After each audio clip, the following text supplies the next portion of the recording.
Salut à tous, c'est Liank. Aujourd'hui, on va vous faire une vraie pépite. Vous êtes prêts? Allez, c'est parti. Aujourd'hui, ce qu'on va faire, c'est un thé gourmand. C'est comme les cafés et thé gourmands au restaurant, mais à la maison. Vous allez voir, c'est tout simple.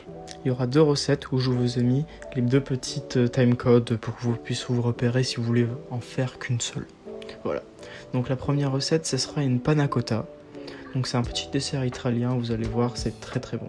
Et très simple à réaliser. Pour la première recette, du coup, c'est pour la panna cotta. Donc je vais vous donner tous les ingrédients, vous inquiétez pas, et il y aura tous les dosages dans la description.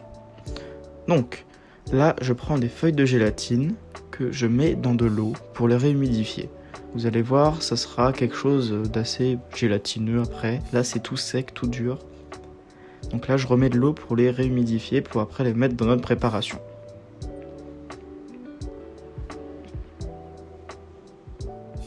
Et voilà. Ensuite, je prends de la crème, donc la crème liquide entière, parce que on aime bien le gras, hein, évidemment, et du sucre.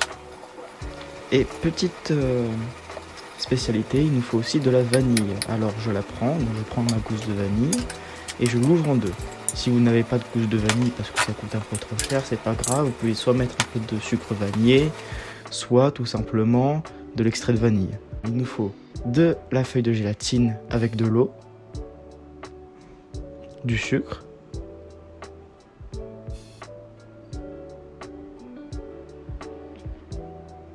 de la crème liquide et de la vanille, tout ça mélangé.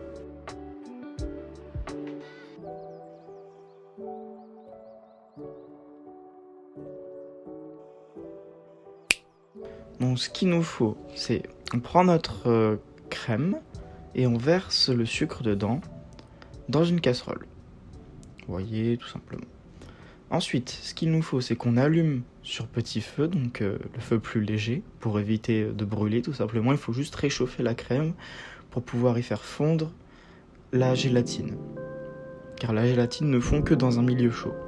Donc là, tout simplement, on fait chauffer. Là, je vous montre comment récupérer les graines de vanille. Donc après avoir coupé la gousse de vanille en deux, on gratte avec la pointe d'un couteau l'intérieur. On voit, il y a des toutes petites graines. Et on met ces graines dans la préparation. Alors d'habitude, la plupart des gens mettent leur gousse de vanille dans la préparation aussi pour donner encore plus le goût de la vanille dans notre panna cotta. Mais moi, je ne vais pas faire ça parce que j'ai une autre petite technique pour économiser la vanille. Je la mets dans du sucre, dans un gros pot de sucre. Et du coup, ça me fait un énorme pot de sucre vanillé. Maintenant que la préparation est chaude, je reprends la gélatine qui était dans l'eau. On va bien voir, elle a bien ramolli normalement. Vous voyez bien, elle a complètement changé de texture. Avant c'était une petite planchette toute sèche, maintenant c'est quelque chose de très gélatineux comme on dit. Et du coup là je les sors pour retirer tout l'excédent d'eau, parce que ce n'est pas ce qu'on veut, nous on veut juste la gélatine dans la préparation. Et je la mets dedans, puis je mélange pour la faire fondre, en ayant coupé le feu avant, j'ai oublié de préciser. Dès que la préparation est à température, c'est-à-dire qu'elle fume, on coupe le feu pour limiter la cuisson. Maintenant que votre préparation est finie, je vous l'ai dit, hein, c'est tout simple à faire. Maintenant, vous la mettez dans vos petits ramequins, donc comme ceux que j'ai en face de moi par exemple, ou mais un petit verre, etc., juste un récipient, et vous les remplissez à hauteur, puis vous les filmez. Donc c'est-à-dire vous mettez un film alimentaire au-dessus pour éviter que la fine pellicule au contact de l'air ne sèche. Et enfin, vous les mettez au réfrigérateur pendant au moins 4 heures pour qu'elles puissent se solidifier grâce à la gélatine. Maintenant, après ces 4 heures, vous les ressortirez et vous pourrez ajouter votre coulis, par exemple de fruits rouges, comme moi je vais faire sur la recette, ou d'abricots ou de fruits, ou ce que vous voulez au final. Donc c'est bon. Donc là, vous pouvez voir, après que j'ai versé toute la préparation dans mes petits verres, je mets directement au film plastique. Bon, comme quelqu'un d'HP que je suis, je n'ai même pas pris de ciseaux pour bien les prendre, du coup je les ai arrachés comme ça. Mais bon, tant que ça fonctionne, on va rien dire. Du coup maintenant je les ai mis au frais, donc 2 heures minimum, bon là j'ai mis ça, mais comme vous voulez au final, tant que ça se solidifie.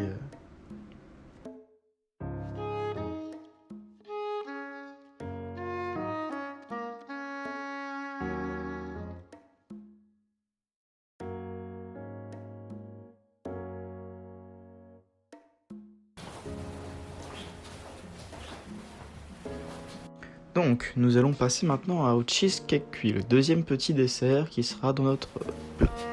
Donc là, ce qu'il nous faut, c'est des biscuits, donc typés spéculoos, avec du beurre mou, donc moi il est un peu fondu, mais vous inquiétez pas, c'est pas très grave, et un peu de sucre. Donc ça, c'est pour la préparation du fond du gâteau, ou même des bords complètement. Donc là, ce qu'on fait, c'est qu'on écrase les biscuits, donc à la manière d'un pilon, donc, mais sauf qu'on le fait à la main parce qu'il y en a beaucoup trop pour un pilon, mais surtout pas au mixeur, parce que le mixeur va en faire une poudre très fine, et ce n'est pas ce qu'on veut. Nous, on veut une poudre assez irrégulière, qui donne quelque chose d'assez homogène.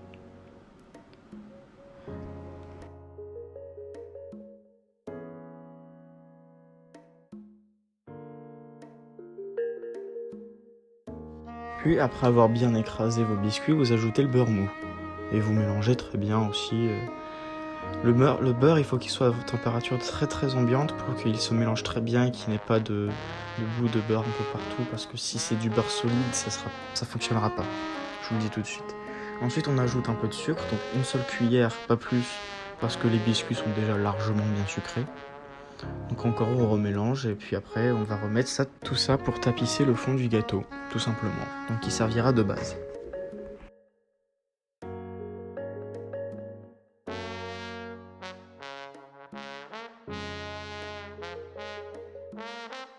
Pour résumer les ingrédients du fond du gâteau, il nous a fallu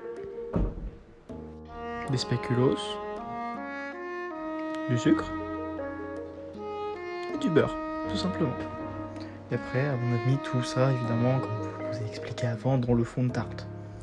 On va maintenant passer à la préparation au-dessus du fond de tarte, c'est-à-dire vraiment le gâteau. Il nous faut donc 3 œufs, un citron, son zeste et son jus, de la faisselle, donc vous trouverez ça facilement en magasin. Donc là, ce que je vais faire, c'est clarifier les œufs. Alors clarifier les œufs, c'est un nom compliqué pour dire séparer les blancs des jaunes. Et je mets les jaunes dans un autre récipient.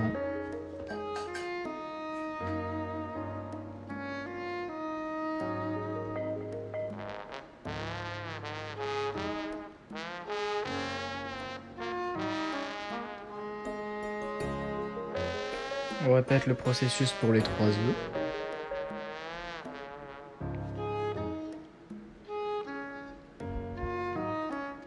Et on réserve de côté les blancs d'œufs.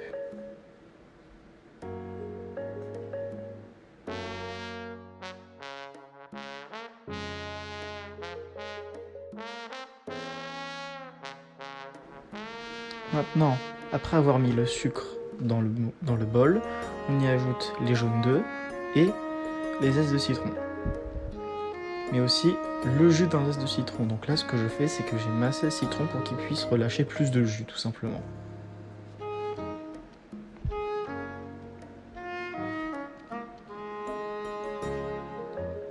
Et après, on mélange bien.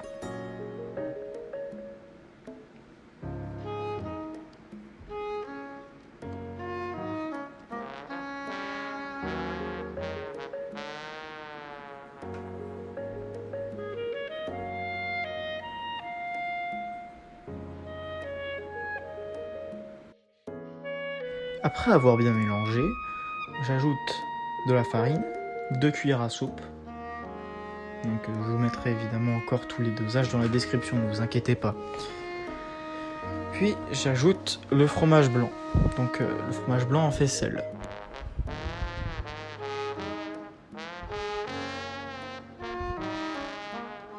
Ensuite je mélange très bien. Puis on se décale et on ira monter les blancs en neige. Je vous le montrerai après. C'est tout simple.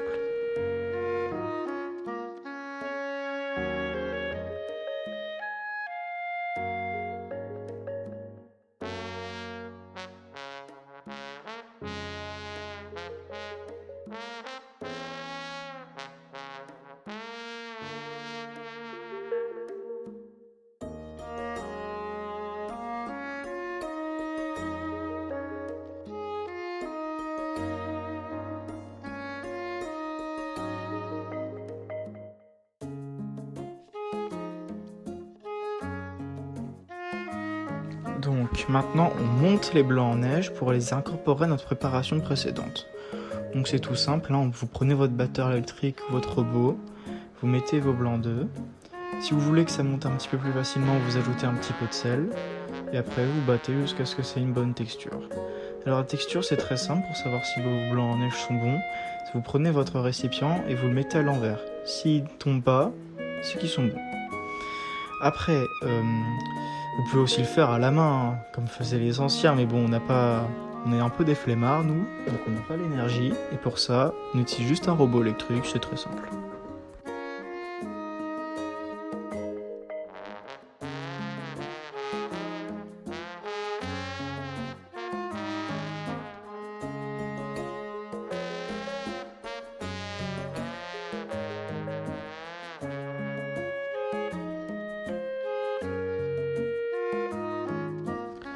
Après avoir incorporé les blancs en neige dans notre préparation, on verse celle-ci dans notre moule, que l'on avait préalablement mis au frais. N'hésitez pas à utiliser une maryse pour bien racler tout le fond de la préparation et n'en perdre aucune goutte. Parce que on n'aime pas le gâchis ici. Puis on enfournera tout ça 30 minutes à thermostat 7, puis il faudra éteindre et laisser 15 minutes dans le four à porte ouverte.